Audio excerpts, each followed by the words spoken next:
یو سړی هغه ښځه ډېره ظالمه وه او بد کرداره وه، نو هغه به یو زیارت لتله. اول ته به دا دعا کوله چې خدای زما دا خاوند په دواړو سترګو ړوند کړه، په ټپو ړوند کړه.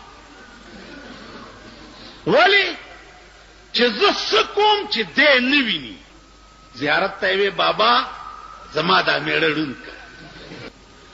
خاوند به ته تپوس کوله چې ښځې ته چېرته ځې؟ چې دغه زیارت له زما او دعا کومه چې خدای زما میړه له ډېر مال دولت ورکړي او ډېرې داسې کړي او داسې کړي.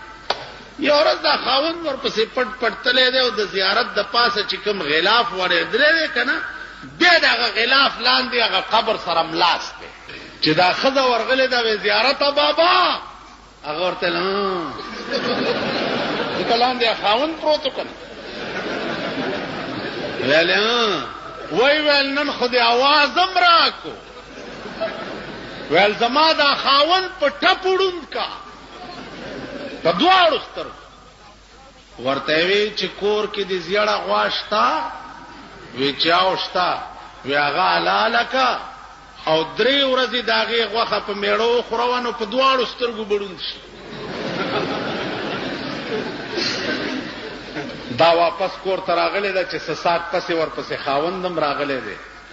ښځې څنګه چل دی؟ ویل سړیه دا چاړه واله دا غوا زره لاله کړه. ویل ولې؟ وی نن خو هغه زیارت را سره خبرې مو کړې. اوس ښځې ته دا څه پته ده چې زیارت سره هم دی پروت و؟ دا هغې ته څه پته ده؟ زما په خپل خیال چې د خندانه زیات دې خبرې ته سوچ وکړئ، بیا به پې پوهېږئ نه. غوږ کې دی حلاله که غوا حلاله کړه. چې حلاله یې کړه نو یو ړومبۍ ورځ باندې چې په خاوند غوښه وخوړه، وی ښځې زما دې سترګو ته خو څه تیاره تیاره کېږي. په 2مه ورځ چې غوښه وخوړه، وی ښځې دا تیاره خو زیاته شوه. وی بس دا خو دې غوښې در باندې اثر وکړو، امید دی چې خدای به مونږه ښه کړي. چې په 3مه ورځ یې پې غوښه وخوړه، سړي په سترګو لاس کېښو. وی ښځې هېڅ راته نه ښکاري. وی چې ښه بس ړوند شو. خدای دې دا زیارت وی دا د څه چل کو؟ وی چې بس ړوند شو. به د نور کاره خو ووتمه، خو ښځې بس داسې به وکړمه چې د دروازه کې به ناست یم او چرګان مرګان به شړم. په دې کې څوک سړی راغلی دی کور ته، دی ورته ویل چې راځه سړی په ټپ ړوند دی. چې کش کش دې سړي اورېدلی دي، کوتکې ورته راپرېښی دی چې په دا ځای سړی والی دی په ټکي مړ دی. ښځې ورته ویل دا دې څه وکړه بیړه دې غرکشه، دا خو دی کولنګي چرګ مړ. چرګانې ډېرو په کور چې 6 ساعت تېر شوی دی، 2یم سړی راغلی، بیا دې سړي په کوتک والی وی دا دې څه وکړه ظالمه، دا خو دی هغه انګریزی چرګ مړ. مړه ها چې په دې کې 4 برابر کړه. چې 4 برابر کړه، خاوند ورته سترګې پرانیستې دي او ښځې ته وایي چې زه خو جګ جوړې ما تا دې دپاره زیارت ته تلې او دواګانې دې کولې چې خدای زما میړه ړوند کړي چې ستا څه خوښه یي چې هغه کوې. زه اوس د هر څه خاونده ستا سر وخوري، خو دا مړي اوس لرې که چې پې هم نه نیسي څوک. سړی راغوښتی دی په 100 روپۍ چې دا مړی یو څه دا یو او سیند کې وغورځوه. چې هغه یې وړی سیند کې غورځولی چې راغلی چې 100 روپۍ راکړه مړی مې یوړ. ویل هغه خو بیا راغی، هغه مړی دا دی پروت دی، بلې ورته دروازې ته کړی و. چې هغه یې اوچت کړی وړی دی چې بیا راغلی وی هغه خو بیا راغی ظالمه، بلې ور 4 واړی چې پې لېږلي دي، اخیری چې لېږلی دی هلکه چې دا ځل در نه را نه شي ګوره، سمې غورځوه سیند ته. چې د سیند په غاړه دا مړی غورځولی دی چې ګوري یو سړی ناست دی د سیند په غاړه جامې وینځي. وایي ویل ته بیا لا راوتی جامې وینځې؟ هغه یې مړ کړی. چې داسې په غاړه روان دی، یو ماهیګیر روان دی، میان نیسي. وایي وی الله اوس میان هم نسي، آیم مړ کړی. بل یو غوتمارو په دریاب کې میانو پسې غوتې والی په هغې ور ټوپ کړی، ویلا سر دې مړه اوچت کو، آیم مړ کړی دی.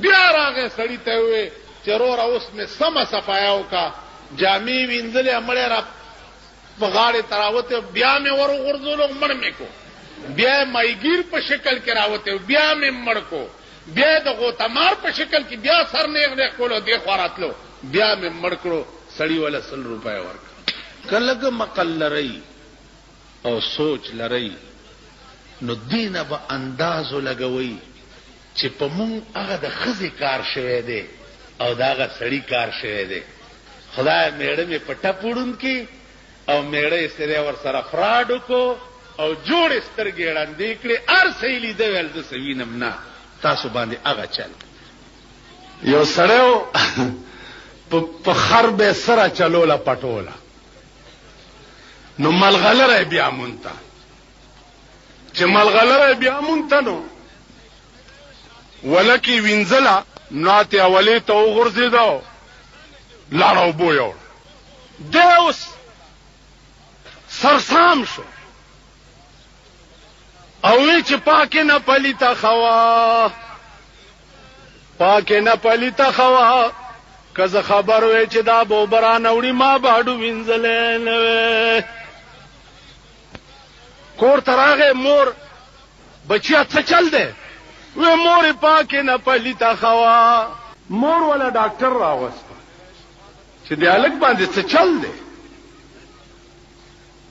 ډاکټر والا علاج ملاج سوکو دا خبره ته نه هیر کړه مور والا پیسې ورکول څوکیږي 100 روپے هغه دا 50 والا 50 به بیا درک ولزا 100 به بیا پورا راکې چې ډاکټر زه تلاړو نو ده مور دې زوی ته وای چې بچی دا پتا څه چلو ولی وی تا چې وی چې پاکه نه پلیته خو بیا ور یاد شو